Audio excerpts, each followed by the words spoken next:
গীতায় লেখা আছে, যদি আপনার বারবার বোঝানোর পরেও কেউ যদি আপনাকে না বোঝার চেষ্টা করে, উল্টে আপনাকে নিয়ে খারাপ কথা বলে, তাহলে তাকে তার মতো ছেড়ে দিন। কারণ সে আপনার থেকে নয়, নিজের ধ্বংস থেকে শিক্ষা নেওয়ার ইচ্ছায় বিশ্বাসী। ভগবান শ্রীকৃষ্ণ বলেন যে আমার লক্ষ্যবার বোঝানোর পরও দুর্যোধন বুঝল না, তাই তাকে ছেড়ে দিল তার মতো করে। ফলাফল মহাভারতের যুদ্ধ এবং দুর্যোধনের পরাজয়।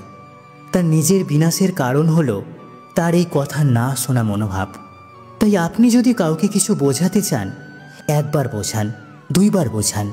যখন অনেকবার বোঝানোর পরও সে বুঝছে না বা বোঝার চেষ্টা করছে না, তাকে তার অবস্থায় ছেড়ে দিন।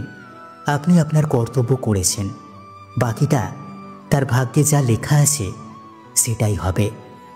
রাধে রাধে।